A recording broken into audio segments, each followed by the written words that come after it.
அவங்க சொன்ன தப்பு.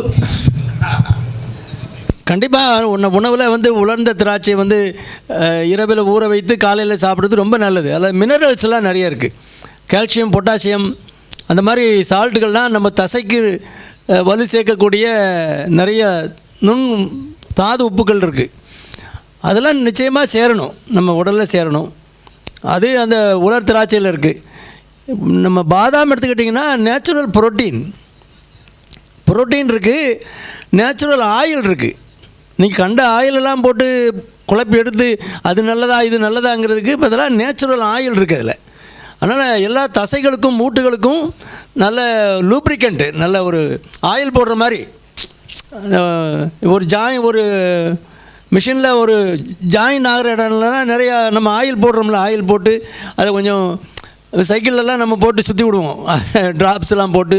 அந்த மாதிரி எல்லா மூட்டுகளுக்குமே ஆயில் தேவை இருக்குது உள்ள. அதெல்லாம் நேச்சுரலாக நமக்கு கிடைக்கிறது தான் பாதாம். டெய்லி ஒரு 10 பாதாம், கொஞ்சம் போல் ஒரு 10 போல் உலர் திராட்சை கண்டிப்பாக சாப்பிடணும். கல்லில் ஒன்றும் விளையாது. யார் சொன்னால் கல் விளையாது? ஒரு இன்ஃபெக்ஷன், யூரினில் அடிக்கடி இன்ஃபெக்ஷன் வருதுன்னா அதை நீ கவனிக்காமல் தண்ணி சரியாக குடிக்காமல் தான் வரலாம். சில உடல்களில் சில சால்ட்டுகள் வந்து எக்ஸஸாக யூரினில் எக்ஸ்க்ரீட் ஆகும். யூரினில் அந்த சால்ட்டுகள் வரும்போது கான்சன்ட்ரேட்டடாக இருந்தால், அது படியக்கூடிய தன்மையில் திக்காக இருந்ததுன்னா, யூரின் திக்காக இருந்தால் அதில் படிஞ்சு கல் உண்டாகிறதுக்கு வாய்ப்பு இருக்குது. மற்றபடி இந்த உணவுக்கும் அதுக்கும் சம்மந்தமே இல்லை. ரொம்ப நல்லது, எல்லாருமே சாப்பிடுங்க. அவங்க வீட்டில் சாப்பிட்ற மாதிரி எல்லார் வீட்லையுமே நைட்டில் நீங்கள் படுக்கும்போது ஆளுக்கு ஒரு 10 திராட்சை, உலர் திராட்சை அல்லது ஒரு 10 பாதாம் போட்டுட்டு காலையில் நல்லா சும்மா அப்படியே கழுவி தண்ணி ஊற்றிட்டு நீங்கள் அப்படியே சாப்பிடுங்க. அதில் ஒன்றும் தோலெல்லாம் உரிக்க வேண்டாம். தோலில் தான் நிறைய வைட்டமினே இருக்குது. அதனால் தோலெல்லாம் உரிக்காதீங்க. தோலெல்லாம் உரிக்காமல் அப்படி சாப்பிடுங்க. அல்லது பாதாம் கிடைக்கல, பாதாம் காஸ்ட்லியாக இருக்குது அப்படின்னா நிலக்கடலை சாப்பிடுங்க. ஒரு 10-20 நிலக்கடலை ஊற போடுங்க. காலையில் அப்படி கழனி பசங்க மாதிரி பசஞ்சிட்டு தண்ணியை வடிச்சிட்டு சாப்பிடுங்க.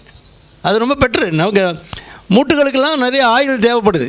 எல்லாம் முட்டு தான் 40 வயசுக்கு மேலே பார்த்தா எல்லாம் இப்படி தான் நடக்குது. அந்த ஸ்ட்ரைட்டாக நடக்கிற ஆட்கள் ரொம்ப குறைஞ்சி போச்சு. காரணம் இதான்.